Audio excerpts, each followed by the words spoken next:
Daniel Gomez inspires. Woohoo! So happy to see you, my friend. How are you?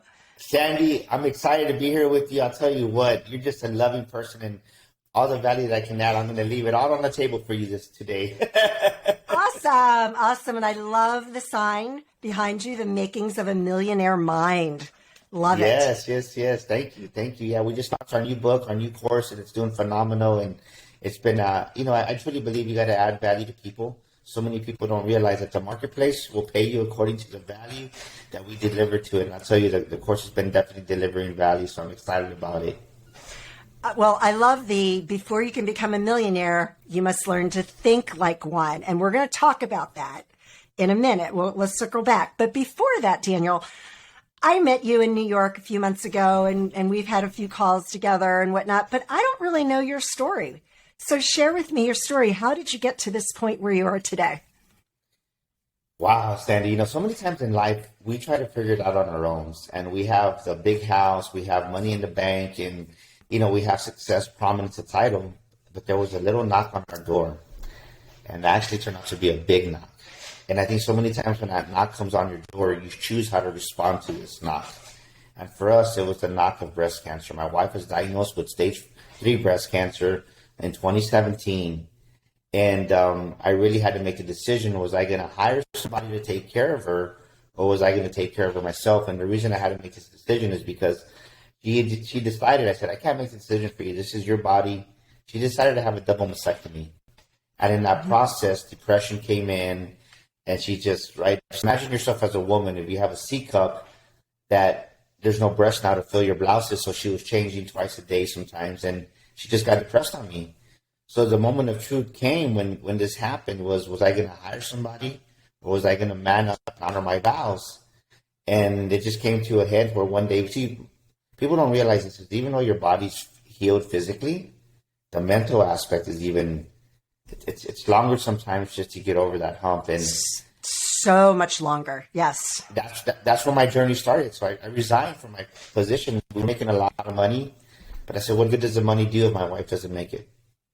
So That's right. that was the beginning. And then next thing you know, this is what happened, Sandy. My wife is recovering from her surgery, the mastectomy. So I'm on the recliner, right? Just kind of being the old Daniel Gomez. And I started watching TV. And then I said, after 2 weeks of this, I said, this isn't going to work. I was thinking negative. I started reading a book, and this book just opened up my heart to, wow. But this is what happened, Sandy. The moment of transformation, the shift came from when I looked in the mirror.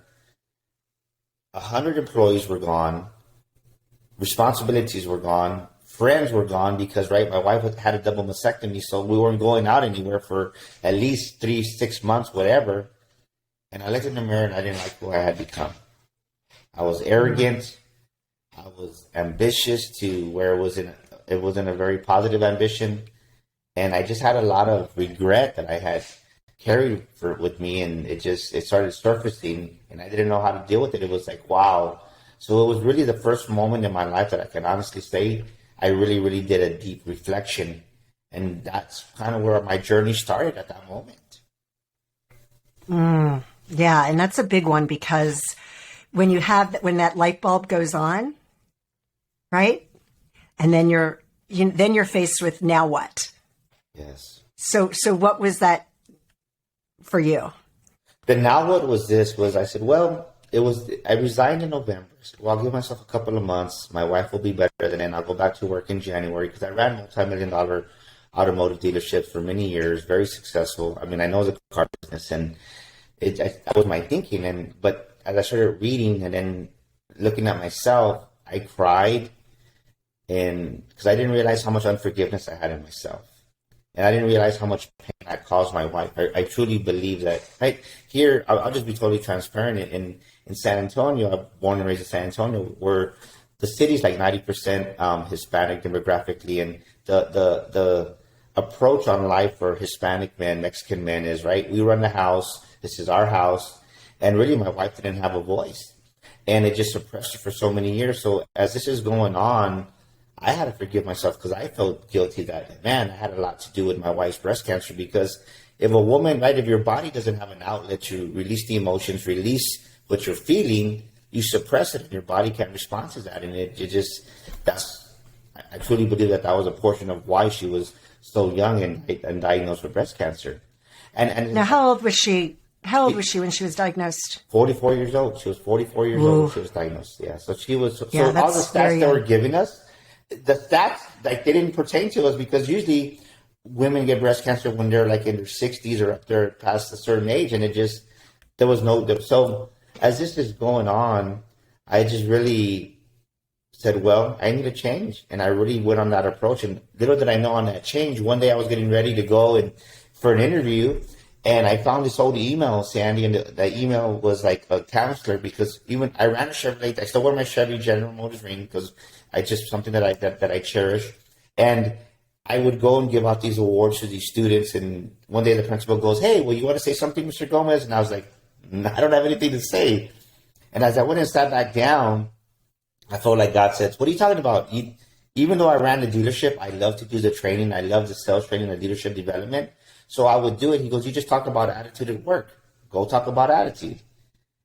20 minutes later, I said, "Ma'am, I think I can say a couple of words." I had 100, right? And we were there, and we had like 300 students in here. They were yelling and screaming, "I'm a winner. I'm a champion. I love myself."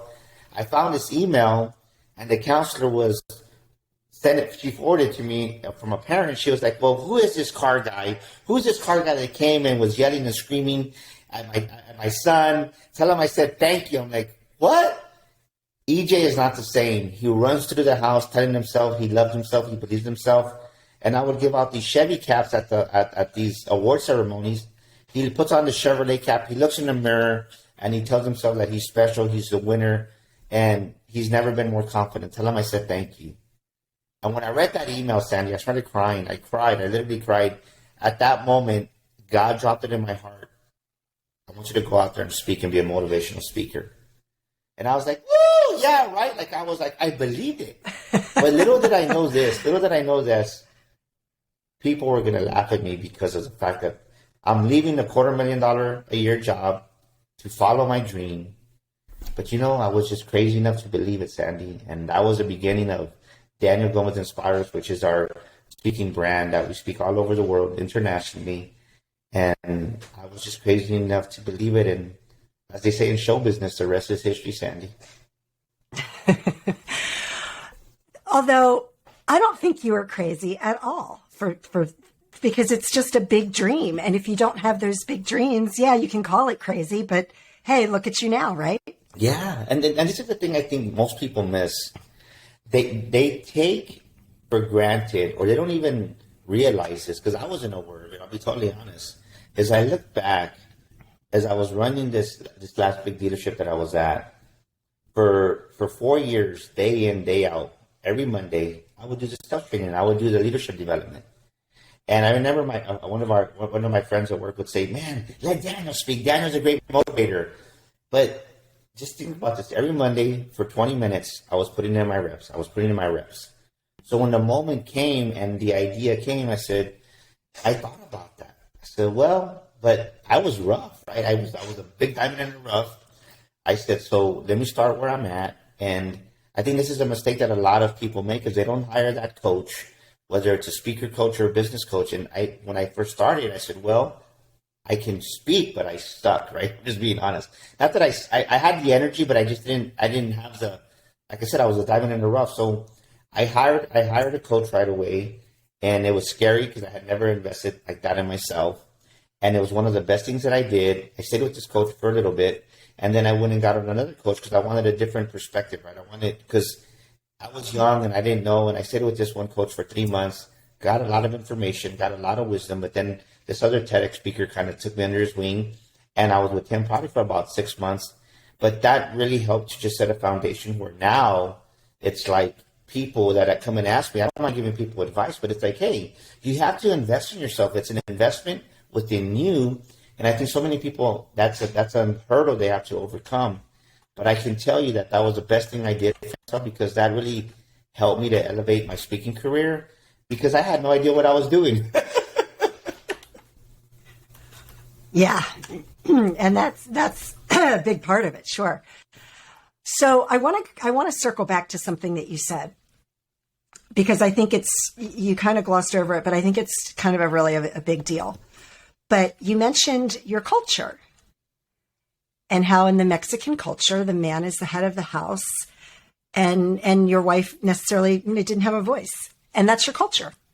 And that's just the way it is. That's a huge thing to overcome. Yes.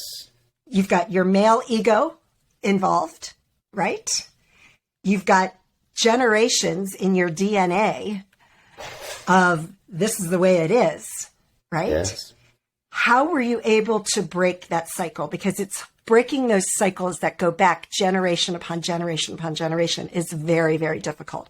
How were you able to really, put an end to that cycle that your family had been in for generations? For me, it was really rededicating my life to Jesus. That was it. I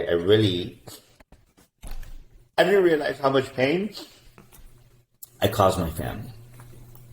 And not that I was this dictator, this asshole. That's not what I'm saying. But right. And I did not imply that.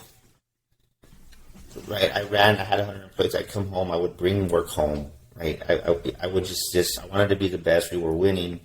But my kids just sometimes wanted a dad, and I would run over everybody and not knowingly know that. And a good example of that is just to say I get home and there's bikes on the driveway, and I'd be like, my intentions were to go home and have a great time. And we would, but an example was, I would walk in the door and say, whose bike is that? Get the bike out of the driveway. I can't even park, right? And you don't realize you're doing this. Or you get home and sometimes your wife just wants a husband just to talk to. And really, I would talk so much all day, I didn't want to talk. So I just go home and say, hey, just give me some space. So I think for me, it was really looking back at how I had acted, how I had behaved. Because even though we'd go on vacations, we'd have some great times. We had these moments of family time on the day to day. That's where those pains were coming in. So I had to really look at myself and realize that I need to change. It was hard because my oldest daughter, my oldest daughter, Alicia, we didn't even have a relationship by the time she was already a senior, 17, 18 years old, because we were so much alike that we were bumping heads all the time, and I wasn't seeing this. So my wife being diagnosed with breast cancer was really a true blessing. Nobody wants their wife to go through breast cancer, but it was a blessing to us because it healed our family. I forgave myself. I asked God to forgive me. I asked my wife, my children to forgive me. And I think this is a problem that a lot of men have, not just Mexican men, but in general, is kids, right? We look at our children right now and they're like, there's something wrong with our kids. Well, yeah, you're the parent, you're the problem. You need to lead your family. And so many times I wasn't taking ownership of that. And by God's grace, it started with forgiving myself and then asking for forgiveness from my wife, my son, and my daughter. And that's where the healing process, and it hasn't been easy. It's been, even to this day, there's flashbacks where the old Daniel Gomez wants to arise. And Monday, I had to shut him up, right? Shut up, right? Nope, that's not who you are anymore. And it's making these daily decisions to be intentional, to really be this new human being, because this is the truth, right? Everybody has a different philosophy of coaching, but the bottom line is this. Those programs are still down in there. And sometimes they come up and they're triggered, and you have to have the resiliency to know how to overcome that, the bounce back, and have the self-discipline to say, that's not who I am anymore. So it's definitely been a journey. Yeah. Well, and I do want to throw out that, yes, I only used your words because you said, Mexican. It's all cultures. It doesn't matter. I think that it's a human problem, a male human problem, and female too. We all get in those situations. And I know I find myself recently now, my son and I, because of my living situation, he's with his dad for the whole summer. And it's killing me, Yes. Right? And I realized a couple days ago, it was actually my mom. He's like, you need to be there more for your son. And I was like, oh my God. I'm like, here, I thought that I was giving him that special time with his dad, which he needed, and I haven't been showing up. It's And so it's not just a male thing. Like, we get caught up in our careers. We get caught up in our day-to-day thing. And, you know, my son is a grown man now, and I'm thinking that he doesn't need me, but he still needs his mom. And that was a big awakening I just had a couple of days ago. And it's true, right? And for me, I mean, it really is a problem for, I say it's a problem for men, but I think especially for Mexican men, because we're taught, don't cry, right? Real men do this, and we have this facade, and I can say that because I'm Hispanic, I'm Mexican, right? And I think it's a bigger. I would say when you get to us Hispanics, us Mexican men, that it goes up even easier because my dad had a lot of machismo, right? They call it machismo, and it's an issue, and because sometimes that keeps your heart cold because you don't let your emotions out, and then as men we suppress it. Well, because we have suppressed emotions, guess what? Not knowingly. We're causing people in our everyday life, in our family, in the immediate family, to suppress theirs because that's what they see dad do. And then we wonder why there's no communication at home. So I can tell you these past 4 or 5 years have been amazing because, right, we cry. My son FaceTimes me now. Like, the first time I'll never forget, he's a senior who'll be graduating here in a couple of months from Texas State University. But his freshman year, he called me just to say, hey, what's up, Dad? And the old Daniel said, well, what do you need? And I go, you need money or something? He goes, no, I just got to say, like, and right, he shuts down because that's his demeanor. He just shuts down. I lost him. He goes, I'll just talk to you later, Dad. But after we hung up that call, I said, shit, you screwed up. But I learned from that moment that he just called to say hi. So I had to get used to getting in these new habits and these new conversations with my kids. And now, right, he doesn't even call me. He FaceTimes me all the time. And I love it because now there's real dialogue, there's real relationship with him and my wife and our family, right? We usually don't call. We usually FaceTime each other because we all have iPhones. And it just bonds our family even more. So things can definitely change in a household. But I really want to challenge the men that are listening to this and even the women out there that you have to be intentional on giving your children a voice. I'm not saying let them be spoiled, but sometimes we don't realize that our children, you need to ask them for forgiveness too, because we make mistakes as parents and kids see that. And if we don't ask for that, then where are they going to learn it from if they don't learn it from us, Sandee? That's right. Absolutely. You're so right. And I want to just acknowledge that that happened with your son, and it's okay. And it's how we react to those awarenesses that we have in our mind. You know, it's the situation happened, and now how are you going to react? And you learned from it. And that's what it's all about. You know, we're all going to make those little tiny mistakes. It wasn't a big one. It wasn't big, but you learn from it. So, you know, the next time, okay, the next time he calls, hey.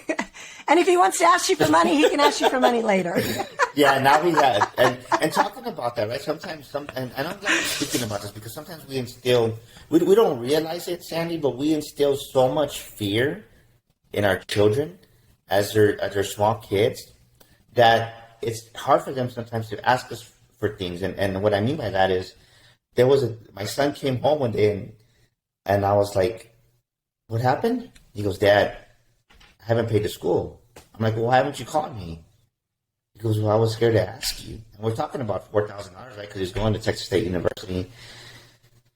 Because I didn't want you to get mad, right? It's just one of those conversations that he didn't want to have because it had to do with money. And that's why, I caused him to have that fear. Because every time every time he asked for something, I would make a big stupid ruckus about it, right? Well, do we need to spend that money, right? And yeah, we do. Now I say that, yeah, but he had this belief and he had this emotion that he was scared to talk to me about that because I would either get upset or it wouldn't be a good tonality. And we don't think about it. It's not the words that we say; it's how we say it.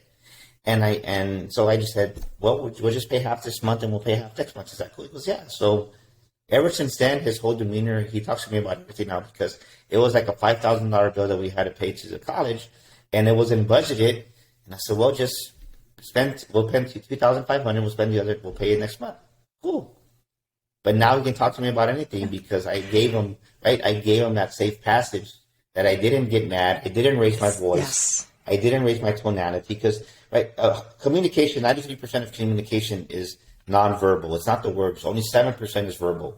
And as parents, we need to know that.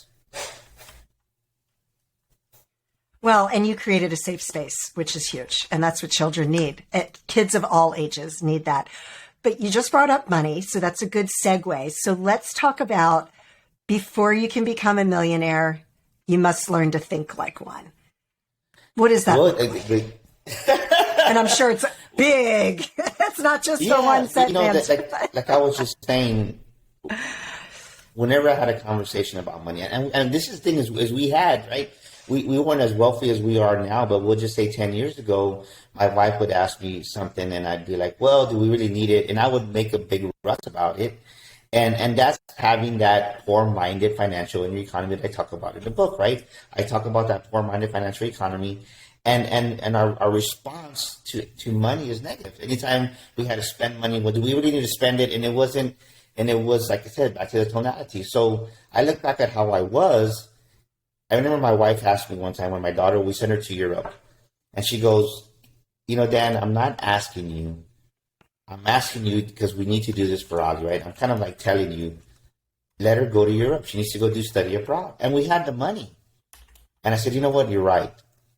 So the big difference is that when you start thinking like a millionaire, you go from that lack scarcity mindset of shortage of money, not seeing opportunities, to where my son Julian, like I said, he's graduating here and my mindset's different. Yeah, if it's 5,000, it's 10,000, let's do it, right? Because you realize that there's no shortage of finances, no shortage of opportunities. So before you can become a millionaire, you got to start thinking in that increase. You got to start thinking in that abundance, and you got to change your relationship with money, because money, right? Money is positive. Money is energy. Money allows you to contribute. But so many of us, like myself, I remember me and my mom and dad arguing about money because I remember they would turn off the electricity bill because we didn't have the money to pay for it. And these things that kids grow up in, and right, the average household in America don't have, right? I think it's like over 40% don't have $1,000 in their savings account right now. They couldn't handle an emergency, and it's sad. And this stuff traumatizes families. It traumatizes the youth, and their relationship with money is just like, you know what? Why? I truly believe, now that we're talking about it, that's why a lot of these millennials didn't have a dream to buy a big house, because guess what?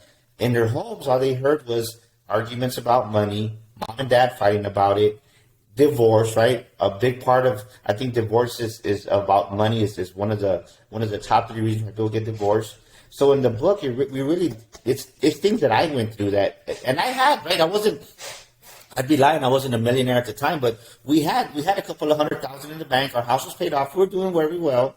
But the thing is that there's another level of living where you realize it's not about Daniel.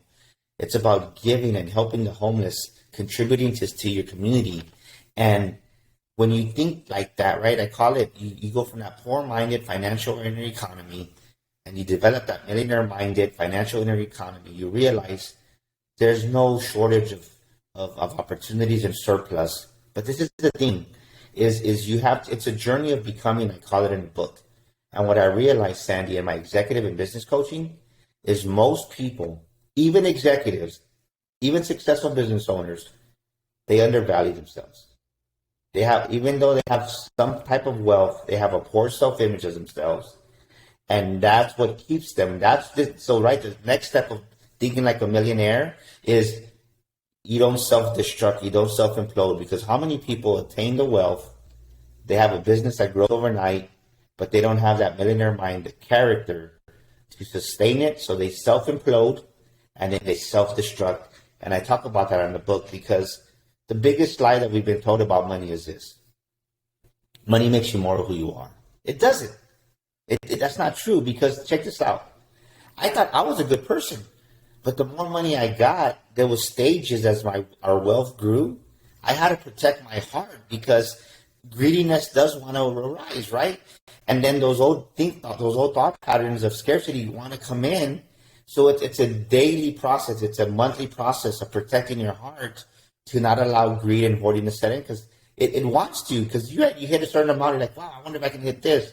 And then you think like it's about hitting these goals instead of really contributing. So think about this. People that say, well, money makes you more who you are, the average American barely has $100,000 in the bank account. So when it comes to a million, it's like less than 2%. So how can all these 98% say it makes you more of who you are if they've never had that amount of wealth? Exactly. That's so true. That's so true. So what is one thing that somebody can do right now to help them get 1% better? Just a little bit.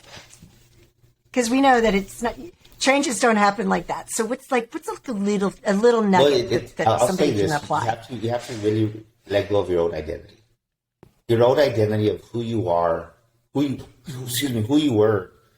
You have to release that. And it hurts because a lot of times with that old identity is old relationships and old environments.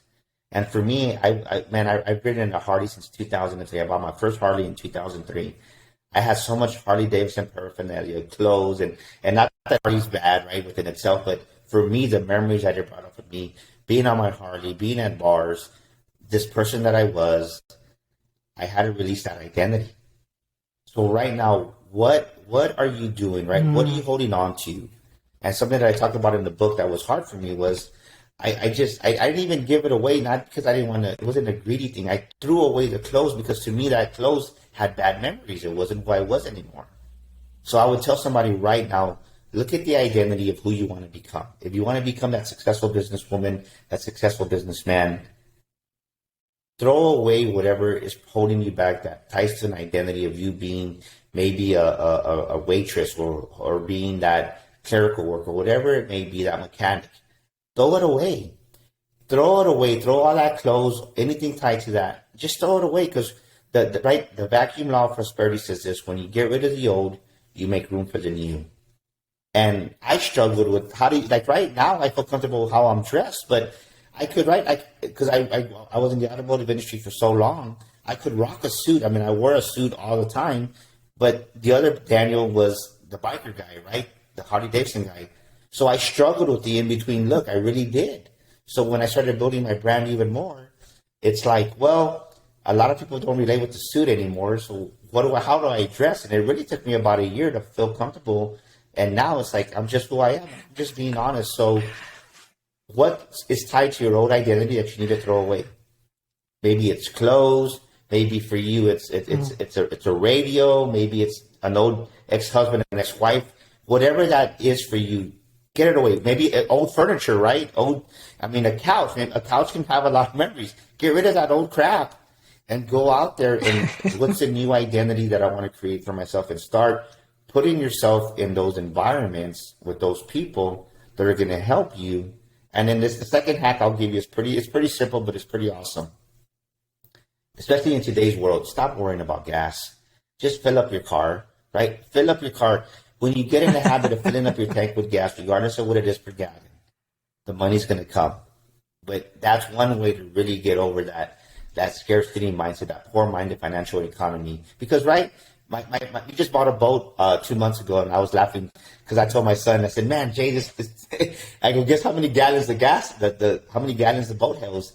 He goes, how many, Dad? I go, it's 57. He goes, 57? He goes, well, that's good. I go, yeah, you're not filling it up. He goes, Dad, if you're buying a $100,000 boat, you're not going to be worried about how many gallons you got to put in it. Just put the gas in there. But like, he's coaching me now, and it's like, because he has that mindset, because he's grew up around this these past 5-6 years. And he's true, right? When you're buying a $100,000 boat, you're not worried about how much storage is. You're not worried about how much gas is going to be. You just do it. And when the more you do it, the easier it gets.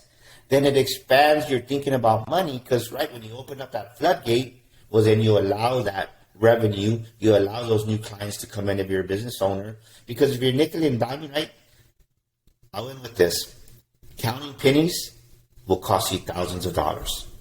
Counting dollars will cost you millions. Love it. I love that.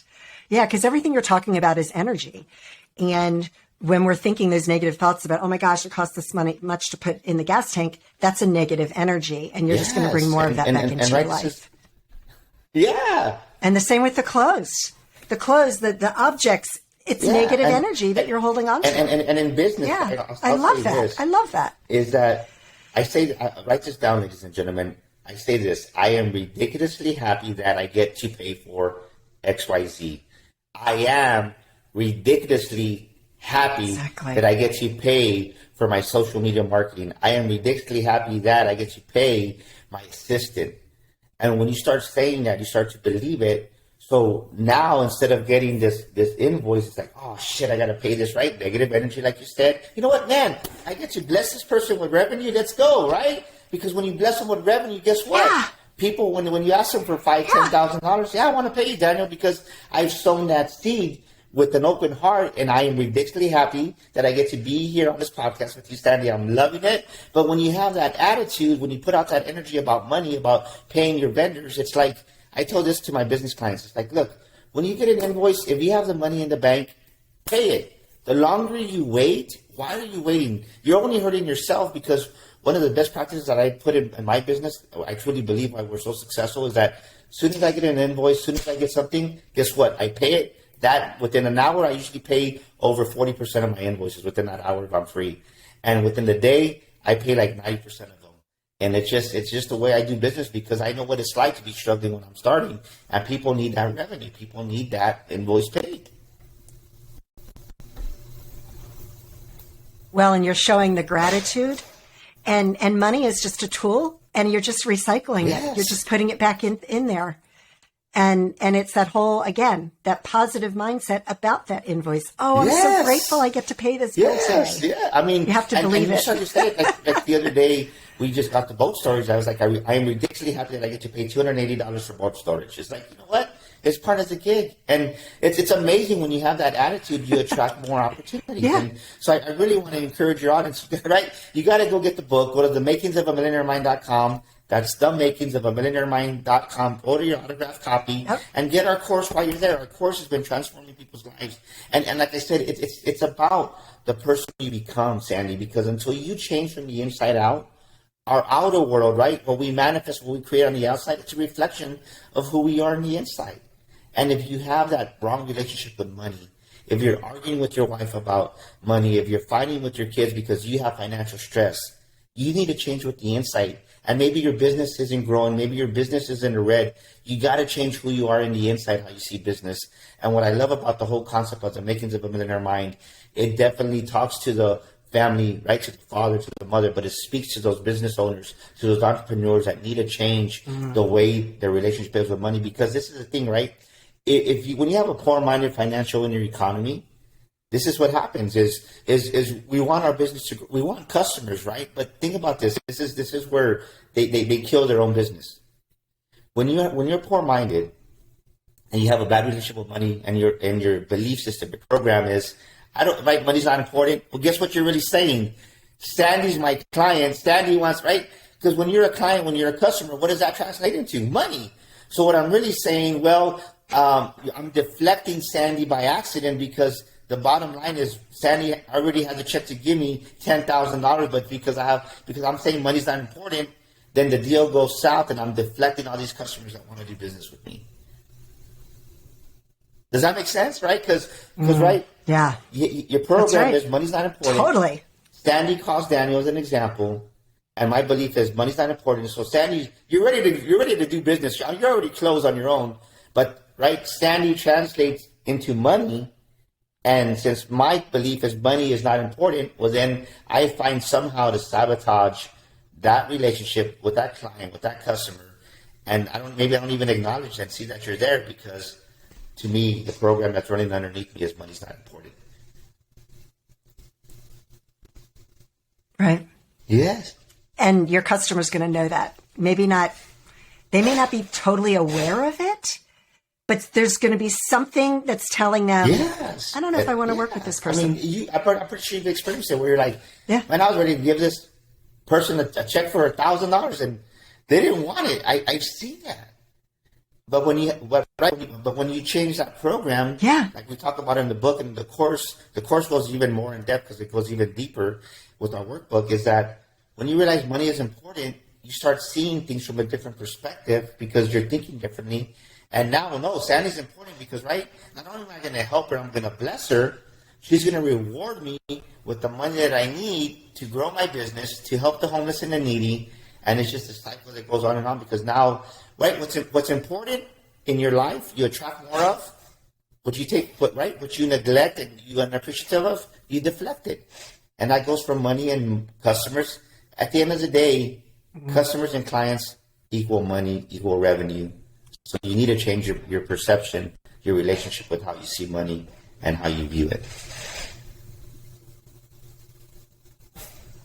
I love it. You have said so many amazing things. Is there anything else you want to throw out there before we finish up? Complimentary coaching session. Go to info@danielgomezglobal.com. That's info@danielgomezglobal.com. I want to give your audience a complimentary 45-minute discovery session. And while you're doing that, go to our website, themakingsofaMillionaireMind.com. Get your autographed copy right now and get our course. We have, what I'm going to do is I'm going to put out 3 scholarships for your audience. And go to our website, our landing page, and click on scholarship. And when they put in the notes there, Sandee, you're going to qualify for that scholarship. I want to do that for your audience because it's really about helping people, Sandee. So thank you so much for having me. You're a lot of fun. Oh, thank you, Daniel. Thank you so much for joining me today. Well, and I'll make sure all of that is in the show everybody. notes as well. Thank you, Daniel.